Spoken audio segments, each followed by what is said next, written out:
There's no time to waste once day breaks. For the sake of what we must eat, everyone is busy. Many complain of hard times, and this is evidently true by the soaring prices of basic commodities. But let me ask you, do you know about abject poverty? According to a research by Statista released in February 2023, about 3 million Ghanaians live in extreme poverty. This means that 3 million people live on less than $2 a day in Ghana, which as at March 2023 is equivalent to 24 cedis. If you want to better understand the 3 million figure, think of it this way. Aside Greater Accra region and Ashanti region, 3 million people are enough to be a region on its own in Ghana. In fact, do you know the Eastern region, the home region of Ghana's President Akufo-Addo? Think of the many people that live there, from Kede to Akropong, to Abri, to Ofuase, to Enyinem, Achiase, Kokrentumi, to Begro, to Osino, to Donkokrom, to Asamankese, to Sominya, the whole Eastern region. In the last Ghanaian Population and Housing Consensus (PHC) 2021, the people that live in the entire Eastern region are not even up to 3 million. Same applies for the Central region, Northern region, Western, and all other regions. In fact, to get 3 million people, some of the region's populations would have to be multiplied by 2 or some even by 6. That is the total number of people in Ghana who live under extreme poverty of having less than 24 cedis a day. Imagine what you can buy in Ghana today for 24 cedis. The even more saddening truth is that even with this, there are some who go a day without reaching even 6 cedis. This story is of one of those people. She lives in the Upper East region of Ghana, and because of all she has been through, I call her the strongest woman in NAVRONGO.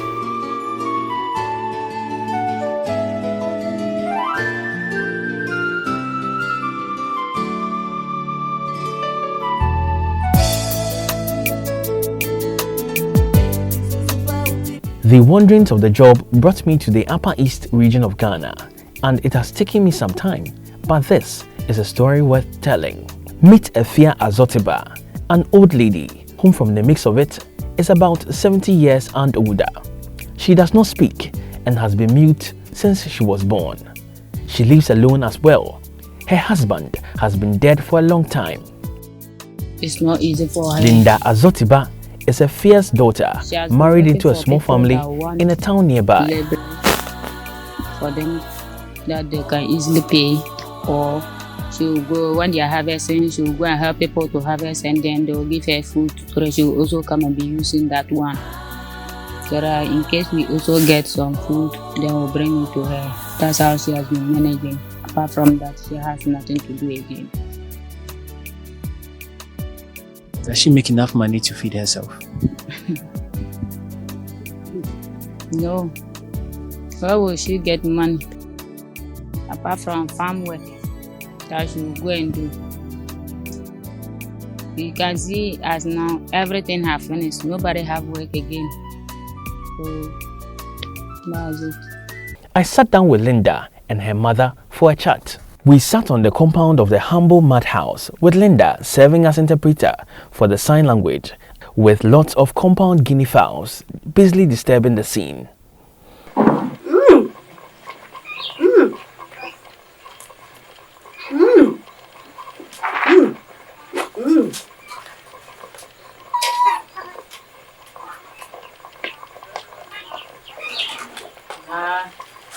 She do not spend much money, but because she doesn't have any work to do, but provided those that like her, they always have to visit her. They will come and give her some few things that she used to do. But for her herself to say that this is the particular work she has been working and she had money for cooking food herself, she has nothing like that because she's deaf and dumb. She doesn't have any work. But what skills does she have? Is she able to sew? Is she able to farm? What these people want to help her.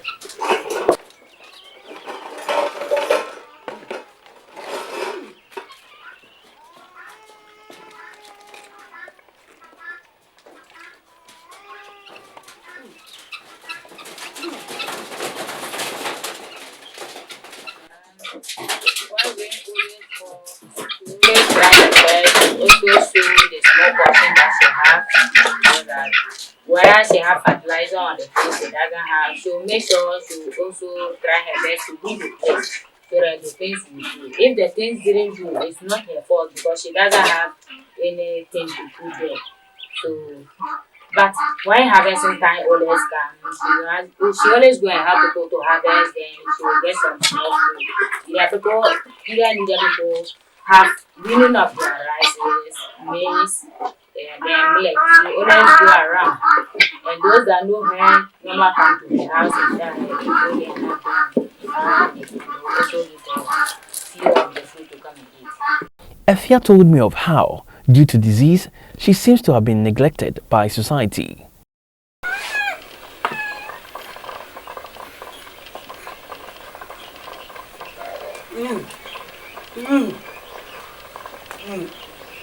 But because she cannot talk, people don't like getting closer to her like that. And she have elephantiasis. Anytime it always come to her, she feel the pain. People don't like coming closer to her because you know elephantiasis, it always swallow and come water into the leg. So people always go away from her until they see that she has no sore again, that people will like to come closer to her. So because of that, she's always lonely. In case there is one by one people that like her, those that she used to work with them, and they know her foundation, that always come to visit her and see how she is. She used to attend church service to console herself, but she had to stop due to fatigue.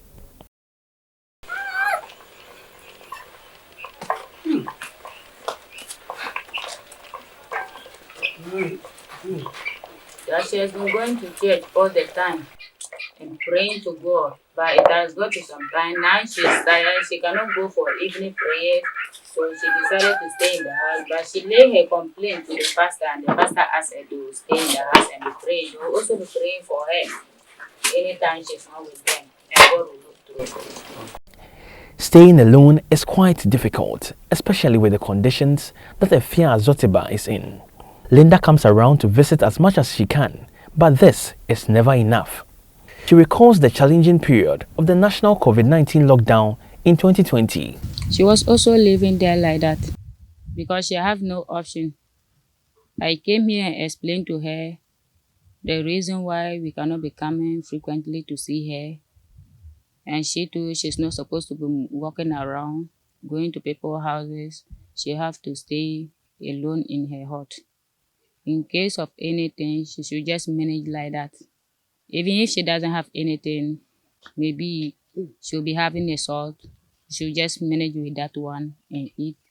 The time when she was eating only salt a day. And she have to do that. She have to do that. She has no option than to do that because when that lockdown came, we don't do anything. And you see, when you are married to a man and the person too also have a family, you cannot just carry your family matter and go and keep it to that person's head.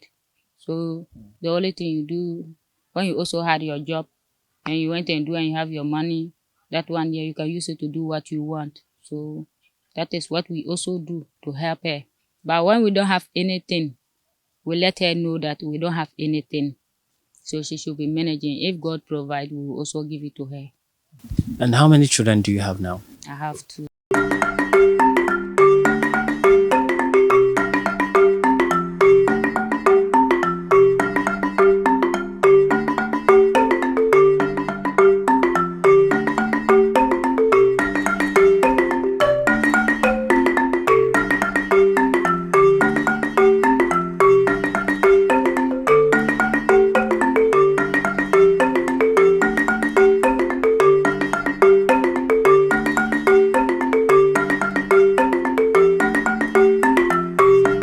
Truly, Afia has seen much suffering, much more than any of us can even pretend to understand.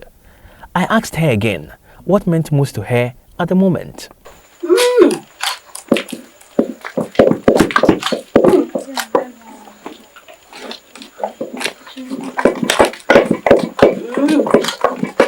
That she's pleading to everybody that any person that have a good heart that will help her. She will not mention much, but she plead on the person that the person should just look for a room that is better for her to lay her head on to before she join her ancestors. Because if not, that this room she's staying on, and she's not trust in the room, because one day she know the room will fall down, and if the room fell down alone, she would have been happy. But what if the room fell on her? What would she say?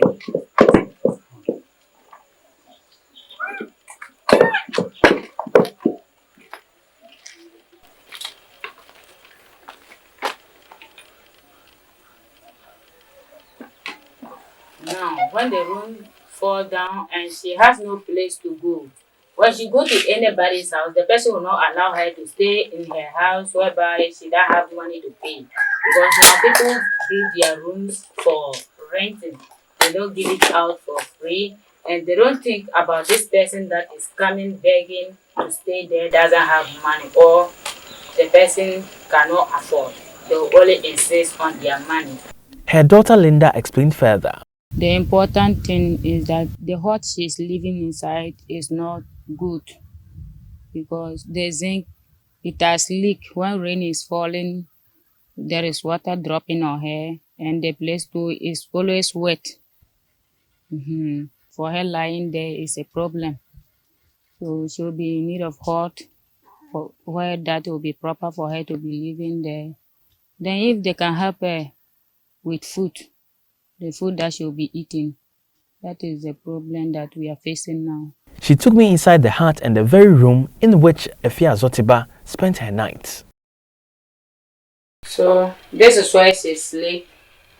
This is the room she lives in, and the room too is not good. The zinc too have some leakages, whereby when rain fall, the water always drop inside the room, and the room always come wet.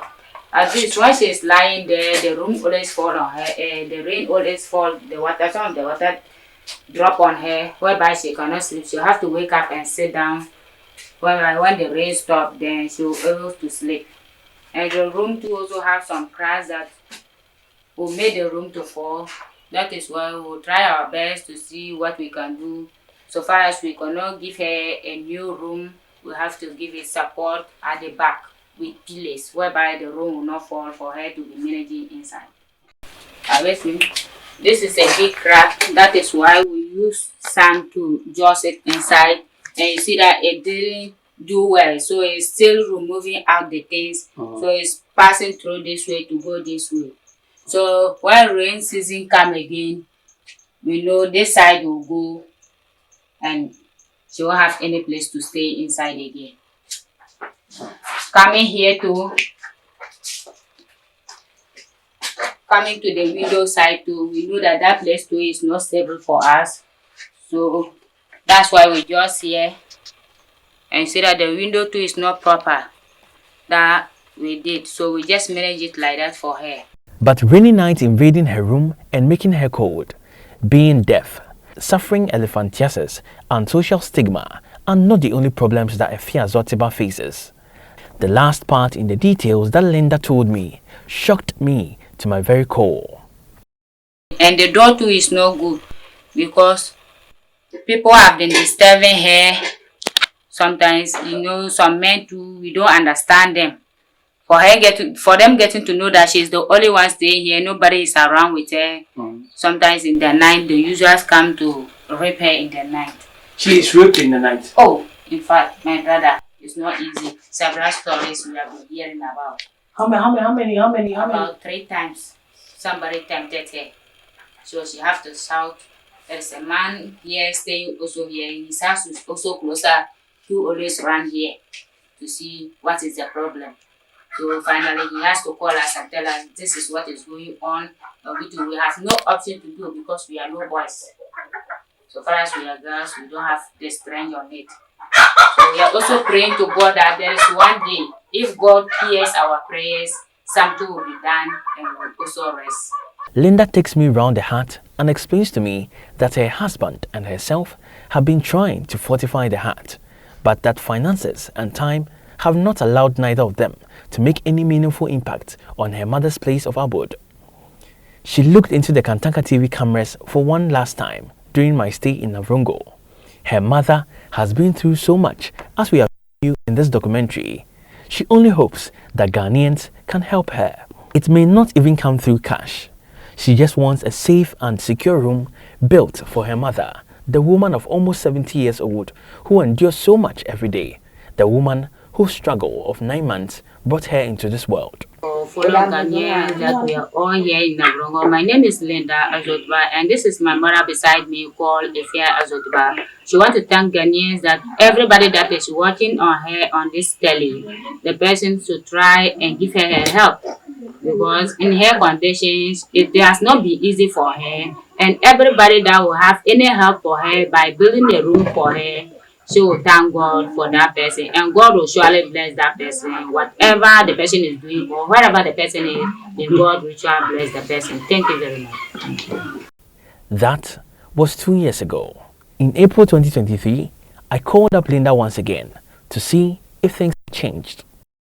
When you came, you see that she's having this elephantiasis disturbing her, and now she's this hypertension patient too. So two things involved at the same time.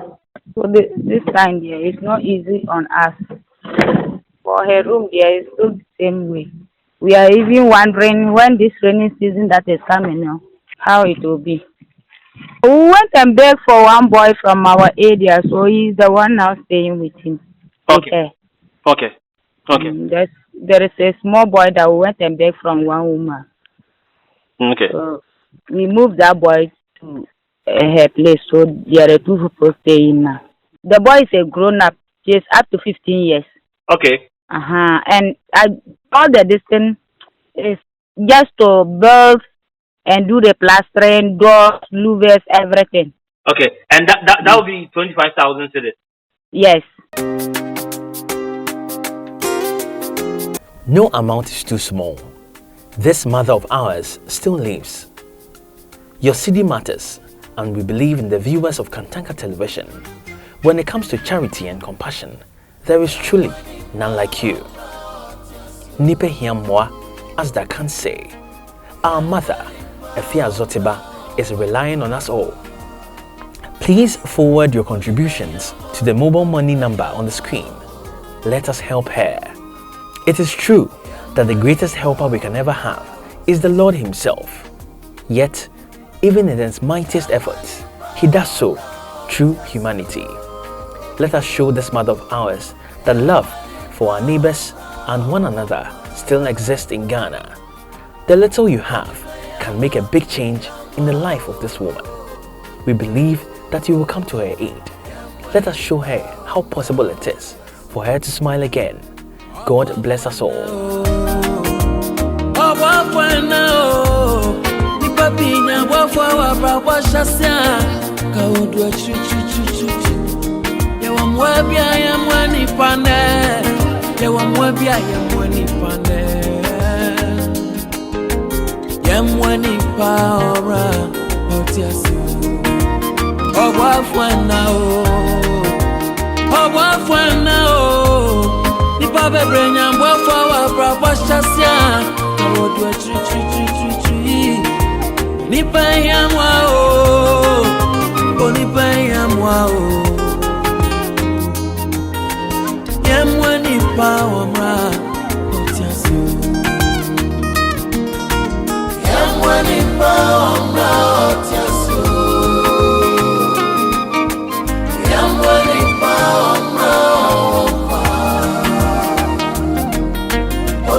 Oda free na for